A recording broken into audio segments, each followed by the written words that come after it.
ఎన్నికల దగ్గర పడుతున్న నేపథ్యంలో ఆంధ్రప్రదేశ్లో రాజకీయ సమీకరణాలు అయితే శరవేగంగా మారుతున్నాయి.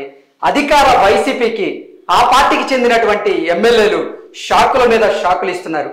జగన్మోహన్ రెడ్డి వైఖరిని నిరసిస్తూ కొంతమంది వైఎస్ఆర్సీపీ నుంచి బయటకు వచ్చి టీడీపీ కండువా కప్పుకునేందుకు సిద్ధంగా ఉంటే, ఈరోజు పెనమలూరు నియోజకవర్గంలో ఎమ్మెల్యేగా గెలిచినటువంటి పార్థసారథి, కొలుసు పార్థసారథి ఎవరైతే ఉన్నారో ఆయన సీనియర్ లీడర్, ఆయన మళ్ళీ ఈరోజు వైఎస్ఆర్సీపీని వీడి టీడీపీ కండువ కప్పుకోబోతున్నారంటూ కూడా ఒక వార్త ఇప్పుడు మనం చూస్తున్నాం.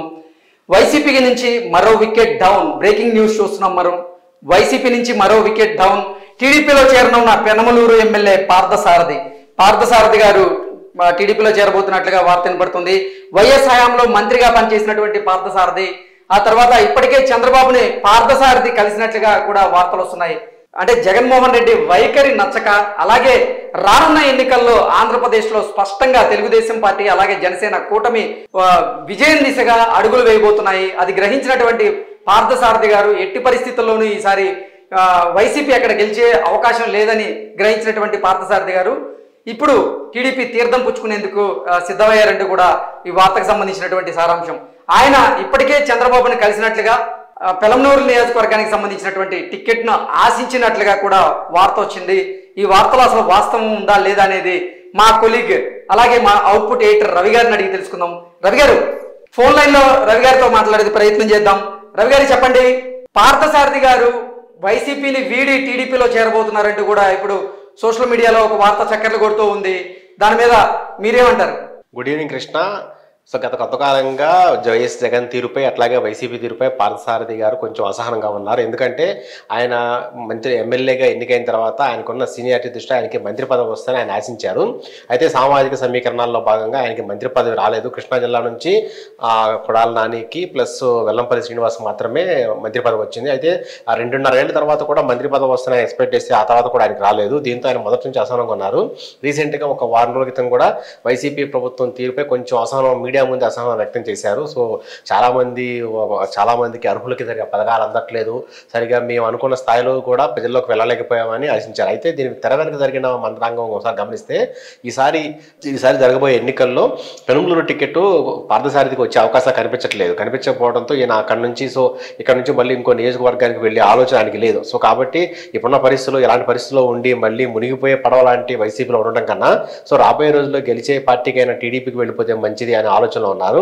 ఈయన ఒకటే కాదు, ఇప్పటికే చాలా మంది వైసీపీ నాయకులు చాలా మంది కొంతమంది బహాటంగా విమర్శిస్తున్నారు. కొంతమంది మొన్న ఎంఎస్ బాబు గారు పుత్తలపట్టు ఎమ్మెల్యే ఆయన బయటకు వచ్చారు. నాకు టికెట్ ఇవ్వడానికి జగన్మోహన్ రెడ్డి నిరాకరించారు, అందులో నా తప్పేం లేదు, నేను దళితుడిని, నాకే టికెట్ ఇవ్వడం లేదు, అక్కడ రెడ్లు చేసినటువంటి పాపానికి నాకు టికెట్ ఇవ్వకుండా ఉండడం ఏంటి అంటూ కూడా ఆయన బయటకు వచ్చి ప్రెస్ మీట్ పెట్టి ప్రశ్నించారు. అలాగే అసలు జగన్మోహన్ రెడ్డికి అత్యంత సన్నిహితుడు, బంధువు అయినటువంటి ఒంగోలు నియోజకవర్గానికి సంబంధించినటువంటి బాలినేని శ్రీనివాసరెడ్డికి కూడా ఈసారి టికెట్ ఇవ్వడం లేదంటూ కూడా ఒక వార్త ప్రచారం జరుగుతుంది. అలాగే ఎంతోమంది మొత్తం ఇప్పుడున్నటువంటి సిట్టింగ్ ఎమ్మెల్యేలలో దాదాపు 92 మంది సిట్టింగ్ ఎమ్మెల్యేలకు ఈసారి అవకాశం లేదు, టికెట్ ఇచ్చేటువంటి అవకాశం లేదంటూ జగన్మోహన్ రెడ్డి కరాఖండిగా చెప్పారని, అలాగే కొంతమందికి స్థానచలనం చేసే దిశగా జగన్మోహన్ రెడ్డి ఆలోచనలు చేస్తున్నారని, కొంతమంది ఎంపీలను ఎమ్మెల్యేగా పోటీ చేసే ఆలోచనలో ఉన్నారని, అలాగే కొంతమంది ఎమ్మెల్యేలను ఎంపీగా పోటీ చేయించే ఆలోచనలో ఉన్నారంటూ కూడా కొన్ని వార్తలు వచ్చిన నేపథ్యంలో ఏంటి వరుసగా ఒక్కొక్కరికి జగన్మోహన్ రెడ్డి చెక్ పెట్టుకుంటూ వెళ్తున్నారు, మొండి చేయి చూపిస్తున్నారు. ఇప్పుడు ఈ నేతలందరూ కూడా టీడీపీ వైపు చూసే అవకాశం ఉందా అంటే ఏం చెప్తారు? నేతలందరూ టీడీపీ వైపు చూసే అవకాశం ఉండకపోవచ్చు అండి. ఎందుకంటే ఆల్రెడీ టీడీపీలో కూడా ఇప్పటికే గత 2 సంవత్సరాల నుంచి ప్రతి నియోజకవర్గంలోనూ కొంతమంది నాయకులు పనిచేసుకుంటున్నారు. ఇప్పుడు వాళ్ళని కాదని సడన్గా కొత్త వాళ్ళని తీసుకొచ్చేసి వేరే పార్టీని తీసుకొచ్చేసి ఈ 5 ఏళ్ల పాటు ఎమ్మెల్యేగా ఉండి మరి ఇంకొకరిని తీసుకొచ్చడం కరెక్ట్ కాదనే భావనలో కూడా ఉన్నారు. అయితే కొంతమందికి అలాంటి అవకాశాలు లేకపోతే ఇంకొంతమంది మాత్రం టీడీపీకి వచ్చే అవకాశాలు కనిపిస్తున్నాయి. ఇప్పుడు ఫర్ ఎగ్జాంపుల్ ఇప్పుడు ఇవాళ మనం కొలుసు పార్థసారథి గారిని తీసుకుంటే ఈయన టీడీపీ రేపు 18వ తారీఖు గుడివాడలో ఒక సభ ఉంది, దానికి చంద్రబాబు గారు హాజరు కాబోతున్నారు. ఆ సభలోనే ఈయన వైసీపీ నుంచి టీడీపీకి వెళ్ళే ఆలోచనలు ఉన్నారు. అయితే ఈయన టీడీపీ ఇప్పటికే హైదరాబాద్ చంద్రబాబు కూడా కలిసినట్టుగా వార్తలు వస్తున్నాయి. అయితే అధికారికంగా అటు పార్థసారథి కానీ టీడీపీ వర్గాలు కానీ ఎవరో కన్ఫర్మ్ చేయలేదు. అయితే గుడివాడలో ఆయన చేరిన తర్వాత ఆయన పెట్టిన ప్రపోజల్ ఏంటంటే తనకి పెనమలూరు కానీ నూజివీడు కానీ టికెట్ ఇవ్వాలని అడిగారు. అయితే దీనికి టికెట్ ఇచ్చే ఉద్దేశం టీడీపీకి ఉంది కానీ పెనమలూరు నుంచి ఇచ్చే ఉద్దేశం టీడీపీ, ఎందుకంటే పెనమలూరు ఏపీ 2 తెలుగు రాష్ట్రాల్లోనూ కమ్మ ఓటర్లు ఎక్కువగా నియోజకవర్గం పెనుమలూరు. అక్కడ ఎవరు కమ్మ సామాజిక వర్గం వాళ్ళ నుంచి ఉన్నా గెలుపు ఆల్రెడీ అక్కడ బోడే ప్రసాద్ గారు కూడా టీడీపీ నుంచి ఉన్నారు. ఆయన మొదటి నుంచి కూడా అక్కడ పనిచేసుకున్నారు. అయితే అక్కడ నుంచి లోకేష్ ని పోటీ చేసే ఉద్దేశం చంద్రబాబు ఉన్నట్టుగా మనకు గతంలో సమాచారం అందింది. అయితే మంగళగిరి ఒకటి ఆప్షన్ లో ఉంది. మంగళగిరి కాకుండా అంటే ఒకసారి ఓడిపోయిన చోట మళ్ళీ ఎందుకు అనవసరంగా రిస్క్ ఎందుకు, ఈసారి రిస్క్ లేకుండా ఉందా అనే ఉద్దేశంతో ఆయన పెనుమలూరు కూడా చూస్తున్నట్టుగా ఒక వార్తలు నడుస్తున్నాయి. అయితే ఇప్పుడు ఒకవేళ ఈయన పెనుమలూరు నుంచి కాకపోతే నూజివీడు నుంచి సీట్ ఇచ్చే అవకాశం ఉందని మాత్రం టీడీపీ వర్గాలు చెప్తున్నాయి. ఒకవేళ ఆయన జాయిన్ అవడానికి కూడా ఎక్కువ సుముఖంగా ఉన్నారు.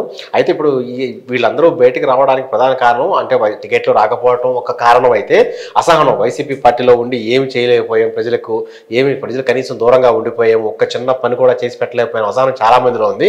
అయితే ఇప్పుడు ఎన్నికలు ఇంకొక నెల 2 నెలల్లో నోటిఫికేషన్ వస్తున్నాక ఇప్పుడు ఒక్కొక్కరు తమ అసంతృప్తి వ్యక్తం చేస్తూ బయటకు చేస్తున్నారు. మొన్న పొదలపొట్టి ఎమ్మెల్యే అసంతృప్తి వ్యక్తం చేశారు. నిన్నైతే ఏకంగా రాయదుర్గం ఎమ్మెల్యే కాపు రాఘవేంద్రారెడ్డి అయితే అసలు నేను పార్టీలో ఉన్నాను రాజీనామా చేశారు. ఆ తర్వాత ఇవాళ అంబటరాయుడు ఇంకా పెద్ద షాక్ ఇచ్చాడు. ఆయన జస్ట్ కేవలం జాయిన్ అయిన 10 రోజుల్లోనే పార్టీలో ఉండటం సాధ్యం కాదు అంటే ఆయన జస్ట్ పార్టీలో చేర్చుకున్న కొన్నాళ్ళకే మళ్ళీ ఆయనకి రాజకీయం చేసి అంటే రావు కృష్ణదేవరాయలు పిలిపించి గుంటూరు నుంచి పోటీ చేయాలంటే అతను మరి అంబటి రాయుడు గుంటూరు ఎక్స్పెక్ట్ చేస్తున్నాడు.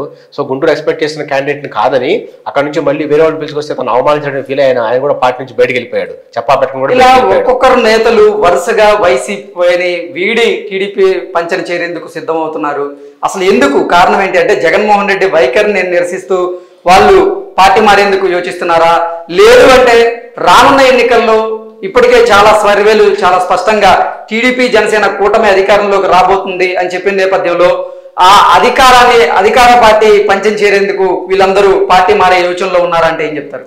పార్టీ మారడానికి ప్రధాన ఉద్దేశం అయితే అధికారం కాదండి. ఎందుకంటే అధికారం 5 ఏళ్ళు వాళ్ళు చూశారు. సో రాబోయే రోజులు అధికారం వస్తా లేదని పక్క పెడితే ప్రజల పక్షాన ఉండి పోరాటం చేసే అవకాశం వాళ్ళకి లేదు. ఈ 5 ఏళ్ళు అధికారంలో ఉన్నారు తప్ప ఈ అధికారంలో ఉండి వాళ్ళు చేసింది ఏం లేదు. ఎందుకంటే వైసీపీలో ఏం చేసినా ఏ కాంట్రాక్ట్ తెచ్చుకున్నా సజ్జలకో లేకపోతే జగన్కో లేకపోతే పొంగనూరు ఎమ్మెల్యే పెద్దిరెడ్డి రామచంద్రారెడ్డికో వీళ్ళకే అంటారు తప్ప మిగతా వాళ్ళు ఎవరు కేవలం డబ్బీములుగా మిగిలిపోయారు. ఇక నుంచి కూడా అధికారంలో ఉన్నా లేకపోయినా అలా ఉండకూడదు, స్వచ్ఛందంగా మనం సొంతంగా ఉండాలి, మన ప్రజలకు ఏదో చేయాలనే ఉద్దేశంతోనే వాళ్ళందరూ ఇప్పుడు బయటకు వస్తున్నారు. సో దానితోడు వాళ్ళ వైఖరి కూడా జగన్ వైఖరి ప్లస్ సజ్జల వైఖరి ప్లస్ వీళ్ళందరూ వైఖరి నచ్చక కూడా వచ్చేస్తున్నారు. సో ఇటు ప్రభుత్వం రాదని విషయం వాళ్ళకి అర్థమైంది. అదే పనిలో రాని ప్రభుత్వంలో ఉండి ఎందుకు అనవసరంగా చిత్కారాల కన్నా లేని ప్రభుత్వంలో బయటకు వచ్చి ప్రశాంతంగా ఉండొచ్చు అంటే ఇప్పుడు చాలా మంది ఇప్పుడు అంబటరాయుడు ఉన్నాడు. అంబటరాయుడు టీడీపీ వైసీపీ నుంచి బయటకు వచ్చాడు తప్ప టీడీపీలో చేరతాను ఎక్కడ చెప్పలేదు. సో అంటే వైసీపీలో ఉండలేక బయటకు వస్తున్నారు తప్ప టీడీపీ జనసేనలో చేరడానికి కాదు. ఒక అవకాశం ఉండి పోటీ చేసే అవకాశం ఉంటే చేరేందుకు ఇష్టపడుతున్నారు. ప్రస్తుతానికైతే మాత్రం ప్రధానంగా జగన్మోహన్ రెడ్డి వైఖరి ప్లస్ ఈ నిరంకుశ విధానం వల్ల బయటకు వస్తున్నాయి కృష్ణ.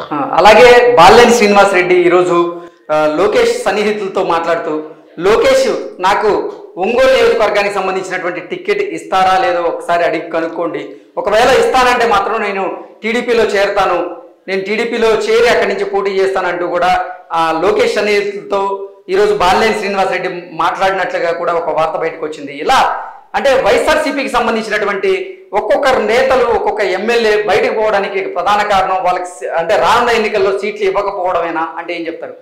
ప్రధానంగా అయితే అసంతృప్తి అండి. సీట్లు ఇవ్వకపోవడం అనే కారణం అంటే ఒక 5 ఏళ్ల పాటు ఎమ్మెల్యేగా చేశారు, కొంతమంది మంత్రులుగా చేశారు. ఇలాంటి టైంలో వీళ్ళందరినీ నువ్వు పనికిరావు, నీ వల్ల సరిగ్గా పెద్దగా ఉపయోగం లేదని ఒక విధంగా అంటే అవమానపరిచి తీసేయడం అనేది చాలా వాళ్ళు జీర్ణించుకోలేకపోతున్నారు. సో మీకు సామాజిక సమీకరణాల్లో భాగంగా మన గెలుపులో భాగంగా మిమ్మల్ని వేరే దీనికి మారుస్తామని చెప్పడం వేరు, నువ్వు సరిగ్గా పని చేయలేదు మిమ్మల్ని నన్ను చూసి ఓటేస్తారు అన్నప్పుడు ఎవరైనా సరే అక్కడ ఎవరైనా ఉండవచ్చు కదా, మీరు సరిగ్గా పని చేయలేదంటే వీళ్ళందరూ పని చేయడానికి కారణం ఎవరు? జగనే కదా. మరి జగన్ సరే అవకాశం ఇవ్వలేదు, సరే పని చేయలేదు. అలాంటప్పుడు తప్పు వేలవుతుంది. సో అందరూ మాక్సిమం బయటికి రావడానికి కారణం అక్కడ ఆ అసంతృప్తి. అన్నిటికీ మించి మమ్మల్ని పని చేయకుండా అంటే మేము చేతగాని ఎమ్మెల్యేలా మమ్మల్ని మిగిల్చి ఇప్పుడు పని చేయకుండా సర్వేల రూపంలో చెప్పి మమ్మల్ని తీసేయడం చాలా బాధపడుతున్నారు. అందుకని చాలా ఎక్కువ మంది బయటకు వస్తున్నారు. ఓకే కృష్ణ, రవి గారు, ఐపాక్ సర్వే ఇచ్చినటువంటి రిజల్ట్ను బట్టి రిపోర్టును బట్టి జగన్మోహన్ రెడ్డి ఇప్పుడున్నటువంటి సిట్టింగులను మారుస్తున్నారని ఒక వార్త ప్రచారం జరుగుతూ ఉంటే ఇప్పుడు సిట్టింగులు మాత్రం అంటే ఎవరికైతే సీట్ దక్కలేదో వాళ్ళందరూ బయటకు వచ్చి అసలు ఐపాక్ మా వేరే వాళ్ళ దగ్గర డబ్బులు తీసుకునే ఇటువంటి గేమ్ ఆడుతుంది అంటూ కూడా వాళ్ళు ఆరోపణలు చేస్తున్నారు. వీటిని ఎలా చూడొచ్చు అసలు? ఆరోపణలు అయితే కొంత వాస్తవం ఉంది కృష్ణ. ఎందుకంటే ఇప్పుడు ఐపాక్ అనే బూజీ చూపించి వాళ్ళందరినీ ఇప్పుడు మీ నియోజకవర్గంలో సర్వే మీ సరిగా లేదు, సరిగా పనిచేయలేదు అంటున్నారు.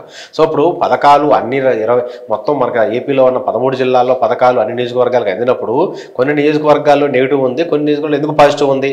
అది ఎమ్మెల్యేని బట్టి కాదు కదా. ఇప్పుడు అక్కడ సొంతంగా ఎమ్మెల్యేలు ఏం చేయలేదు. వాళ్ళందరూ జగన్ చూసే పథకాలు తీసుకుంటున్నారు, జగన్కే ఓటేస్తారని ఫిక్స్ అయ్యారు. అలాంటప్పుడు ఎమ్మెల్యే చూసే ఎందుకు ఓటేస్తారు? ఎమ్మెల్యే ఎవరు పెట్టి నిలబడాలి.